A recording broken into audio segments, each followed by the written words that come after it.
It started on a Tuesday night, just past midnight, when Erin woke up to the baby monitor flickering oddly beside her bed. At first, she thought it was interference, maybe a passing truck or the weather messing with the signal. But then came the sound, a low growl, not mechanical, not from the baby. It was soft, raspy, and close. She sat up, heart suddenly pounding, and stared at the screen. The crib was there, the mobile spinning gently overhead, the nightlight glowing in its soft blue haze. But in the far corner, something moved, low to the ground, pacing slowly. Not a shadow, not a trick of the light, something real. She scrambled out of bed and shook her husband awake. "Jared," she whispered, trying not to scream, "there's something in the baby's room." He didn't ask questions, just followed her, barefoot, heartbeat in his throat, as they rushed down the hall. When they burst into the nursery, what they saw didn't make sense. A bobcat, full-grown, sleek, powerful, and shockingly calm. It stood beside the crib like a statue, eyes locked not on the parents, but on the baby. Its ears twitched at their entrance, but it didn't flinch, didn't snarl, just watched, protective, possessive, as if guarding the child from something only it could sense. Jared froze in the doorway. Erin instinctively stepped forward, hands raised, trying to speak softly. "Please, or don't move," she whispered, not to the animal, but to the baby still sleeping peacefully inside the crib. The bobcat blinked slowly, then stepped backward, still watching, still calm. And then, without a sound, it turned and leapt out through the open window. They didn't sleep that night. The next morning, Erin tried to convince herself it had been a one-time thing, that maybe the bobcat had wandered in by chance, drawn by warmth or food or scent. But deep down, she knew that wasn't it. She had seen the way it looked at their child, not with hunger, but purpose. That same evening, as the sun dipped behind, the trees and the shadows stretched across the backyard, she locked every window. Jared installed motion lights. They set up a second monitor. Everything was double-checked, but the bobcat came back, not through the window this time, through the garage, through a vent they didn't even realize led straight into the lower part of the house. Erin found it crouched beneath the crib again, this time lying down, its body curled tightly, as if sheltering the baby from something invisible. Jared wanted to call animal control. Erin wanted to understand, because something about this wasn't right. Bobcats didn't behave this way. They didn't break into homes. They didn't curl up beside human infants like a guardian. They didn't return twice, so they didn't call the authorities. Not yet. They watched, and what they saw changed everything. Erin and Jared didn't tell anyone, not at first. Not their parents, not their neighbors, not even the pediatrician. Because how could they? How do you explain that a wild bobcat had returned to your home 2 nights in a row, not to harm, but to protect? It sounded insane, and yet it was happening. Every night, just after 11 p.m., the bobcat would show up, always calm, always quiet. Sometimes it entered through the vent, sometimes it simply sat outside the nursery window, staring in with unblinking eyes. And every time, the moment it appeared, their baby, Sophie, would stop fussing. She wouldn't cry, she wouldn't stir. She would sleep like she was being watched over by something ancient and powerful. By the 5th night, Erin had stopped resisting her instincts. She sat on the floor in the hallway, wrapped in a blanket, watching the monitor. The bobcat was there, again curled under the crib, chest rising and falling in perfect rhythm with Sophie's. It was bizarre, yes. Unbelievable, yes. But it didn't feel dangerous. It felt intentional, like the animal was waiting for something or someone. Then came the moment that shattered the silence. Sophie woke up screaming, not her usual half-asleep fussing. A full-bodied, blood-curdling scream that shot through the monitor and jolted both parents off the floor. They rushed into the room, only to freeze at the threshold. The bobcat wasn't alone. A figure stood in the nursery. Dark clothes, face covered, half-shadowed by the curtain, and in that second Jared understood everything. This wasn't about the animal. This was about Sophie. Someone had been coming, watching, maybe for weeks, and the bobcat had known. It lunged before the man even reached the crib, claws out, teeth bared, a blur of fur and fury as the room erupted into chaos. The man let out a choked scream and tried to backpedal, crashing into the bookshelf as the bobcat ripped into his arm. Jared grabbed the nearest lamp and swung it, missing by inches as the man stumbled toward the window, blood trailing behind him. The bobcat didn't chase him out. It stood its ground in front of the crib, snarling low, eyes glowing like embers in the dark. Jared slammed the window shut. Erin clutched Sophie, sobbing, and for the first time, no one questioned what needed to happen next. They called the police. When the officers arrived, they were skeptical at first, but the blood was real. The broken bookshelf, the open window, the claw marks trailing down the intruder's jacket, none of it could be ignored. And then came the security footage. Jared had installed a camera facing the backyard the night before. The video showed the man approaching, climbing over the fence, moving slowly, deliberately toward the nursery window. But he wasn't alone. In the frame, the bobcat was already there, waiting. The animal had seen him before anyone else, had moved into position before the parents even noticed the movement on the monitor. It had been watching every night, not out of curiosity, but because it knew the danger. The lead officer didn't even try to hide his disbelief. "This animal saved your daughter," he said quietly, eyes still locked on the screen. "You may owe your child's life to a bobcat." Animal control was called, but by the time they arrived, the bobcat had vanished again. No trace, no tracks, just a faint indentation in the carpet where it had curled up next to Sophie. It had done what it came to do, and left. The next day, the story leaked. A neighbor had heard the sirens and posted a vague message online. Within hours, local news stations were calling. "Family saved by wild bobcat. Animal guardian or urban legend?" But Erin and Jared refused interviews, not out of fear, but out of reverence. Something sacred had happened, and it wasn't for headlines. That night, Sophie cried again around 11 p.m. Jared rushed into the room. She wasn't in danger, nothing was wrong, but she was restless, turning in her sleep, fingers gripping the edge of her blanket like she was searching for something that wasn't there. He looked toward the window. It was closed. The room was quiet. No sign of the bobcat. But for the first time, he realized what had changed. The wild creature who had once watched over his daughter like a silent sentinel had become more than a protector. It had become a piece of her safety, her stillness, her peace. And now that it was gone, she could feel it too. Erin came in and stood beside him. "Do you think it'll come back?" she asked. Jared didn't answer right away, but in his heart he knew this wasn't over. Because sometimes when the world turns its back, nature steps forward, and this bobcat hadn't just wandered into their lives, it had been sent. The next morning brought more than sunlight through the nursery window. It brought questions, uncomfortable ones. Jared sat at the kitchen table, staring at the blurry screenshot of the intruder's face, caught in a single frame from the backyard security camera. It wasn't much. Just a flash of exposed skin near the neck where the scarf had slipped, revealing part of a jawline and a mark, small but familiar. Erin leaned over his shoulder, her face pale.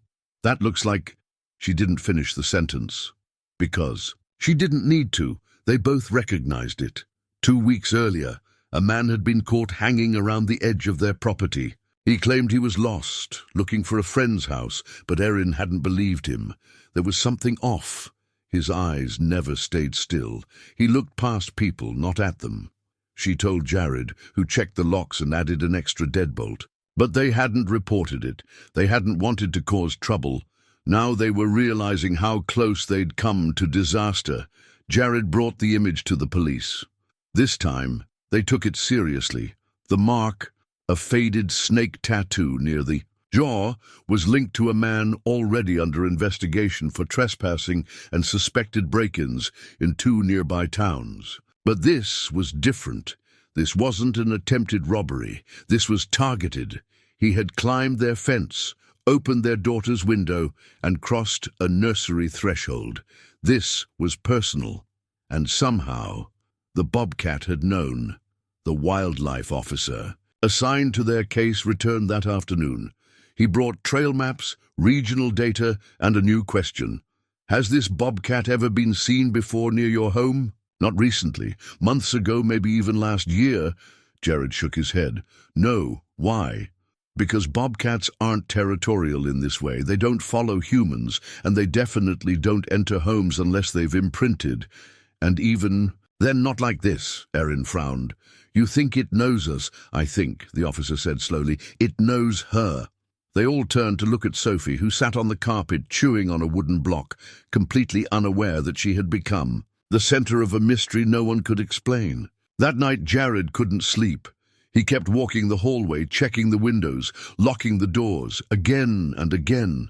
But more than fear, there was guilt gnawing at him. Guilt for not reporting the man earlier. Guilt for brushing off errands. Unease. Guilt that something so fragile and innocent had needed a wild animal to keep her safe when he hadn't seen the danger coming. Around midnight, he sat in Sophie's room. She was asleep, peaceful. The monitor blinked gently beside him, and even though every window was locked tight, he couldn't shake the feeling that something was coming. Or maybe someone already had. Then came the noise, not loud, just a soft scrape. Outside, near the back fence, Jared stood slowly, heart hammering. He peered through the nursery blinds. Nothing, but the dog next door had started barking, low and agitated. And in the distance, something moved just outside the range of the motion light. A shadow. Not animal. Human. He didn't hesitate. He grabbed the flashlight, threw open the back door, and stepped into the yard. The cold air bit at his skin, but he kept going. Past the garden, toward the fence, flashlight cutting through the dark. Then, movement, to his left. He spun quickly, and there it was, not the man, the Bobcat. It stood between Jared and the back fence, tail flicking, ears back, facing the other direction. Its body was tense, focused, staring into the trees. Jared followed its gaze and saw him, the man. Just for a second, before he disappeared into the woods, but it was enough. Jared ran back inside, locked the doors, and called the police again. This time, they didn't hesitate. A full search team was deployed. Drones, K9s, the works. By morning, they had him. The man was arrested 2 miles from the house, hiding in an abandoned tool shed. In his backpack were gloves, a knife, and duct tape. Jared couldn't speak when they told him. Erin broke down in the kitchen, clutching Sophie tighter than she ever had before. And as the sun rose over their small neighborhood, one thing was clear: this hadn't been random. This man had been stalking their child, waiting, watching. And for reasons no one fully understood, a Bobcat had seen it first. The officers returned that evening to give them a full report. They explained the man's history, his obsession with perfect innocence, his belief that the child was meant for him. They spared the worst of the details, but the silence in the room said enough. Erin finally asked, her voice shaking, "What happens to the Bobcat?" The officer looked down. "That's the hard part. By protocol, we're supposed to capture and relocate it. It's a wild animal. It's not supposed to be in human homes, not supposed to bond." Jared stood. "It saved our daughter's life." The officer nodded. "I know, and I'll file a report that reflects that. But rules are rules. Unless—" he paused. "Unless you're willing to sign guardianship. It's rare, it's risky, but in certain cases, when wildlife shows repeated protective behavior toward a single family, we can designate the animal as a guardian species. Not a pet, not tamed, but recognized. Respected." Erin looked at Jared, then at Sophie, then at the empty window. The choice was obvious. Erin didn't sleep at all that night, even after the man had been arrested, even after the police had assured them that he wouldn't be getting out any time soon. Something in her heart wouldn't settle, not until she saw those amber eyes outside the window again. But they didn't come. Not that night. Not the one after. Jared tried to stay practical. He said maybe the Bobcat knew its work was done, that it had returned to the forest now that the danger was over. But Erin wasn't so sure. It hadn't just been protection, it had been presence.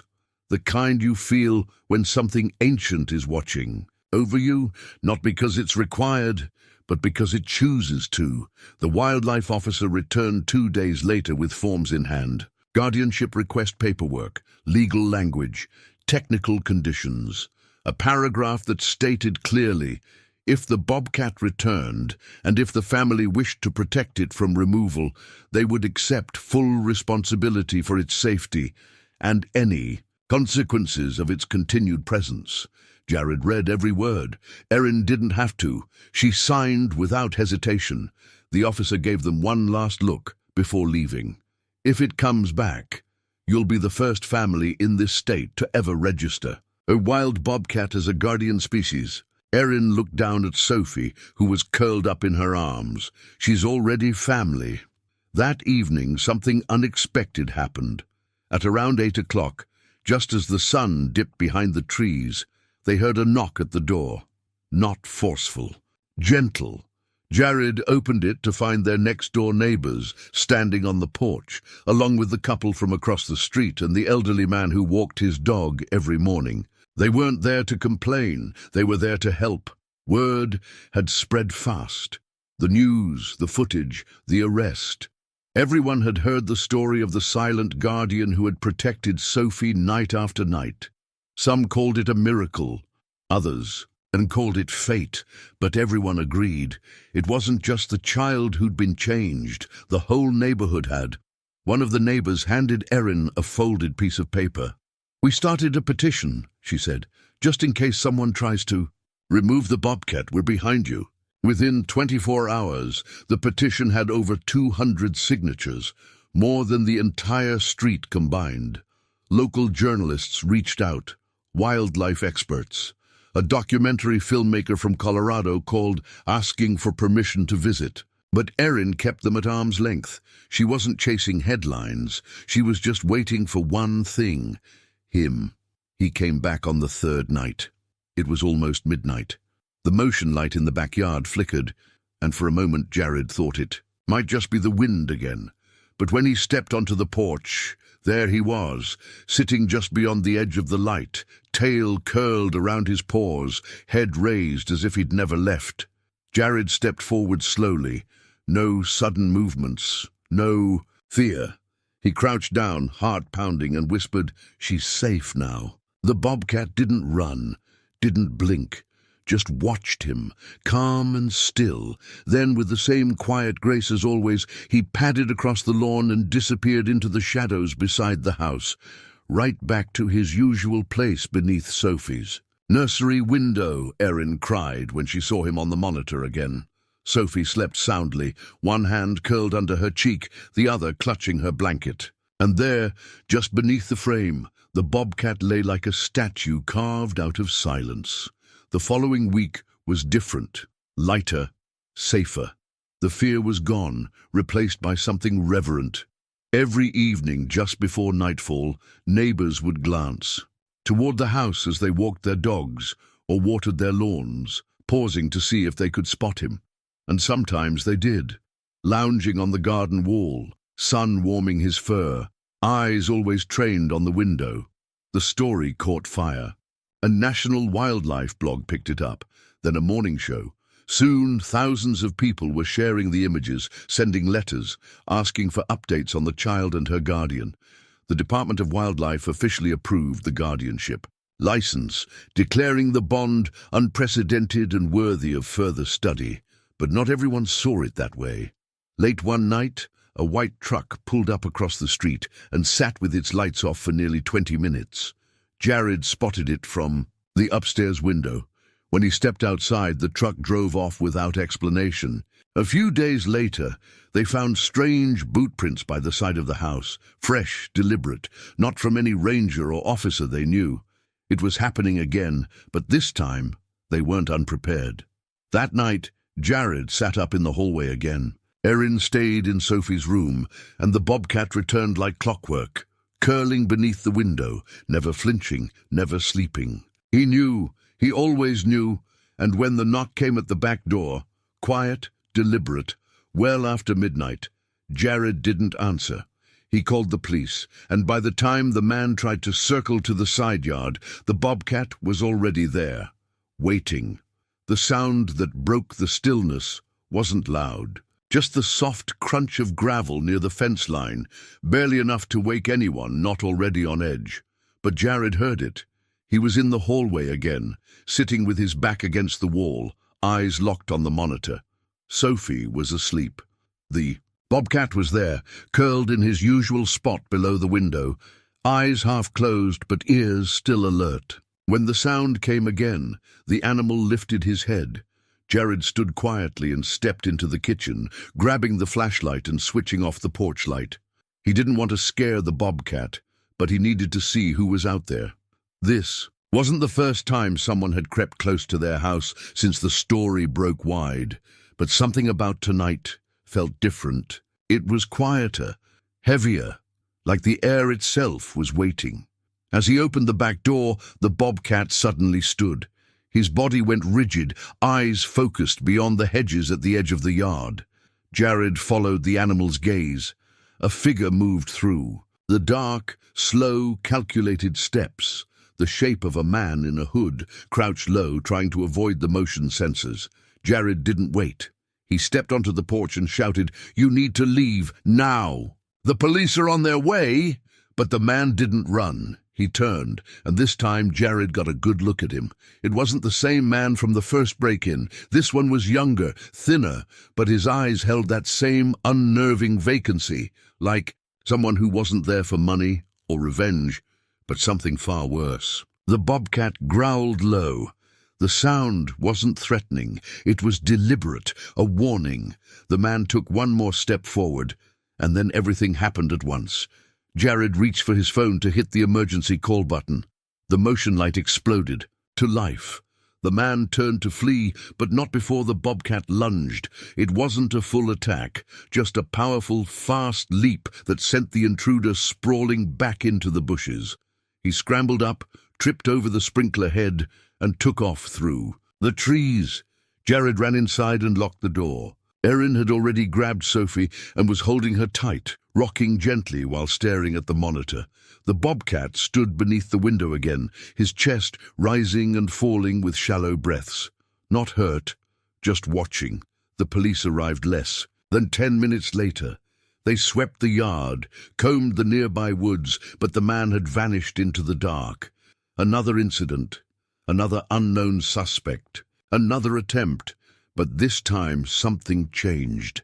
The community didn't stay silent. By morning, the neighborhood had mobilized. Floodlights were installed on every fence. Volunteers patrolled in shifts. The local sheriff's office dedicated a cruiser to drive by the property every hour. People brought food, supplies. Some came just to stand guard. Not for the family, but for the bobcat. They called him Ghost because he came like one, watched like one, protected like one. A few days later, Erin found Sophie standing in her crib during nap time. She wasn't crying, she wasn't scared, she was giggling, reaching out toward the window where Ghost sat on the sill. Her tiny hand touched the glass and he leaned in, gently pressing his nose to the same spot. No sound, no growl, just stillness, peace. Erin sat on the floor and cried, because for the first time since it all began, she realized this was no longer about protection. It was connection. Sophie had imprinted on Ghost, and Ghost had done the same. Later that week, a representative from a national wildlife conservancy showed up at their door. She had flown in from out of state, holding a proposal that would normally take years to approve. "We want to declare this property a private wildlife partnership zone," she said, "to ensure this bobcat, Ghost, remains protected under law. No relocation, no capture. We've never done this for a single animal before, but we believe it's time." Erin and Jared didn't need to talk it over. They signed the agreement that same day. The next morning, a plaque was placed at the edge of their front yard. It simply read, "Protected ground, in honor of Ghost." Reporters came and went. Wildlife. Officials documented every sighting, but the family kept their routine. Sophie grew stronger, sleeping through the night, safe under the soft gaze of her silent protector. Sometimes Erin would stand at the back door and whisper, "Thank you," into the night. And sometimes she swore she saw Ghost blink just once, before, melting into the shadows again, expected. The skies were clear, the wind was still, and the house felt unusually calm. For the first time in weeks, Erin had dozed off before midnight. Sophie had gone down without fuss. Ghost had taken his usual spot just outside the nursery window, curled like a sentinel in the grass. Even Jared, for once, let his guard down. The motion lights hadn't flickered in days. The neighbors' patrols had stopped. Everyone believed the worst was over, until the power went out. A sharp pop echoed through the quiet street, followed by the heavy silence of everything shutting down at once. The monitor died. The outdoor lights went dark. The house held its breath. Jared sat up in bed, instincts kicking in. Erin stirred beside him, confused. And then came the sound. Glass. Breaking. Not loud, but deliberate. One pane. Shattered. Jared was already on his feet. He ran toward Sophie's room, heart hammering, every nerve on fire. As he reached the nursery door, he saw it swing open, and a shape moving inside, black hoodie, gloves, face obscured. The intruder had come back, but this time he wasn't running. This time he wasn't afraid. Jared lunged, but the man moved. Fast, reaching into the crib and grabbing Sophie with one arm while pushing Jared back with the other. Erin screamed from the hallway. Sophie cried out, confused and afraid. And then, from the open window, something leapt. Ghost! He came like lightning, silent, fast, and all fury. He slammed into the man mid-step, forcing him backward. Sophie tumbled safely onto the carpet. Jared grabbed her and shielded her with his body as the Bobcat drove the attacker into the corner. There was no hesitation, no warning, just raw protective instinct. The man fought back, swinging wildly, but Ghost was faster. Claws slashed, teeth snapped, and blood hit the nursery wall. Erin grabbed the phone, dialing emergency services with shaking hands. Jared held Sophie close, whispering, "It's okay, it's okay," even though nothing felt okay at all. The fight didn't last long.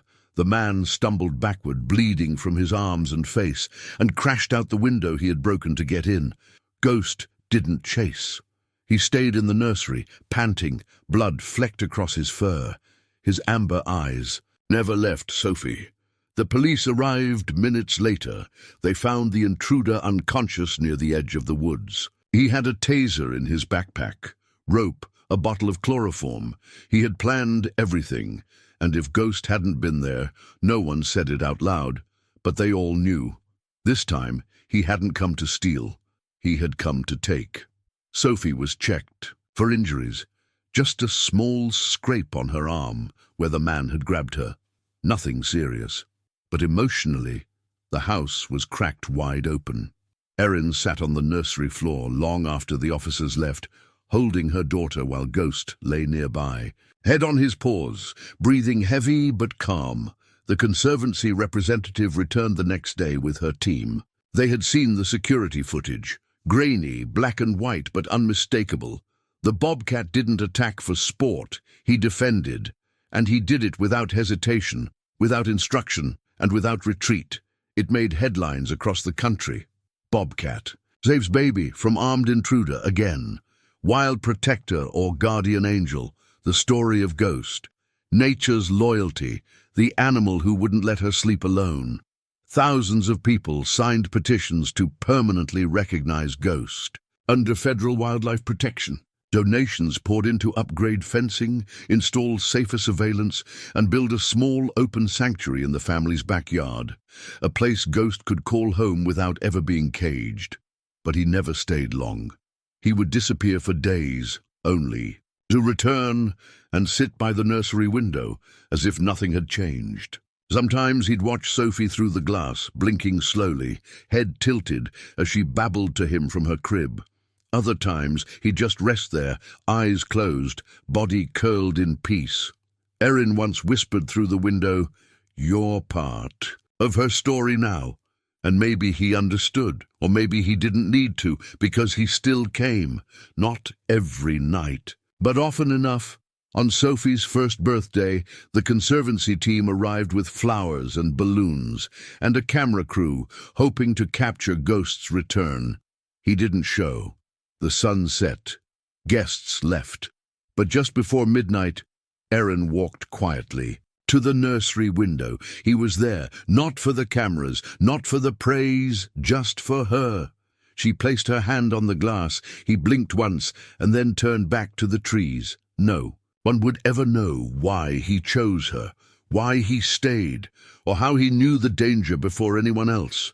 But one thing was certain. Sophie would grow up never knowing a night without protection, not because of gates or alarms, but because something wild had seen her when no one else had, and loved her like his own.